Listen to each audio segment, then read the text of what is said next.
জাতীয় ঐকমত্য কমিশনের সাথে সংলাপে দ্বিকক্ষ বিশিষ্ট সংসদের ব্যাপারে একমত হয়েছে রাজনৈতিক দলগুলো। এছাড়া রাষ্ট্রপতি নির্বাচন, প্রধানমন্ত্রীর মেয়াদ, রাষ্ট্রের মূলনীতি ও নির্বাচনী এলাকা নির্ধারণ বিষয়ে আলোচনা হয়েছে। তবে ঐকমত্য না হওয়ায় এ নিয়ে আরও আলোচনা হবে।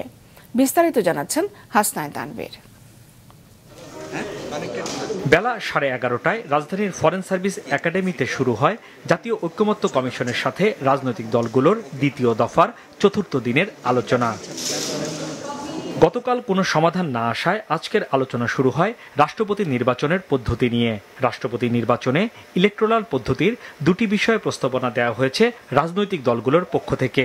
এর মধ্যে জাতীয় সংসদের উচ্চকক্ষ এবং নিম্নকক্ষের 500 সদস্য এবং জেলা পরিষদের চেয়ারম্যান ও সিটি কর্পোরেশনের মেয়র সহ মোট 576 জনের গোপন ব্যালটের ভিত্তিতে রাষ্ট্রপতি নির্বাচন পদ্ধতির বিষয়ে বেশিরভাগ রাজনৈতিক দল একমত হয়েছে।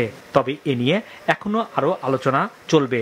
আমরা কিছু সংশোধনী প্রস্তাব দিয়েছি যে এত বিশদভাবে না গিয়ে সেটা জেলা পরিষদ এবং সিটি কর্পোরেশনের প্রতিনিধিদেরকে সেখানে অন্তর্ভুক্ত করা যায় কিনা। জেলা পর্যায়ে এবং সিটি কর্পোরেশনের একজন করে প্রতিনিধির সাথে উচ্চকক্ষ নিম্নকক্ষ এই যে ইলেকটোরাল কলেজ, এই ইলেকটোরাল কলেজ গ্রহণ করা যেতে পারে। এই ইলেকটোরাল কলেজের সদস্যরা রাষ্ট্রপতির প্রশ্নে গোপন ব্যালটে তারা রাষ্ট্রপতি নির্বাচন করবার সুযোগ আছে। উচ্চকক্ষ থাকবে 100 সদস্য বিশিষ্ট এবং এই 100 সদস্যকে কিভাবে নির্বাচিত করা হবে সেটা নিয়েও কথা হয়েছে। বিভিন্ন রকমের মতভেদের কারণে রাষ্ট্রপতির ইলেকটোরাল কলেজ সম্পর্কে যেহেতু সিদ্ধান্ত আসা যায়নি, সেটাও পরবর্তীতে আলোচনার জন্য পেন্ডিং রাখা হয়েছে। জাতীয় ঐকমত্য কমিশনের প্রস্তাব অনুযায়ী ইউপি মেম্বার থেকে শুরু করে 70,000 জনপ্রতিনিধির ভোটে রাষ্ট্রপতি নির্বাচনের পক্ষে জামায়াতে ইসলামী। এক্ষেত্রে ছাড় দিতে প্রস্তুত আছে দলটি। সকলে মিলে যে পর্যন্ত গেলে আমরা ঐকমত্য হইতে পারি সেখানে জামায়াতে ইসলামী তার মতকে সংশোধন করবে। আজকের বৈঠকে রাষ্ট্রপতি নির্বাচন ছাড়াও কোনো ব্যক্তি দুইবারের বেশি প্রধানমন্ত্রী না হওয়ার বিষয়টি আলোচনা হয়। রাষ্ট্রের মূলনীতি ও নির্বাচনী এলাকা নির্ধারণ ছিল আলোচ্য সূচিতে। বিষয়গুলো নিয়ে আলোচনা খুব একটা এগোয়নি।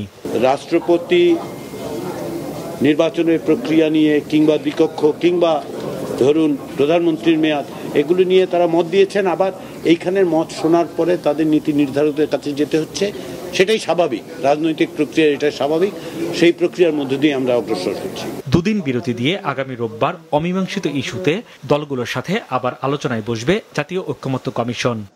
হাসনাইন তানভীর, মাছরাঙা সংবাদ, ঢাকা।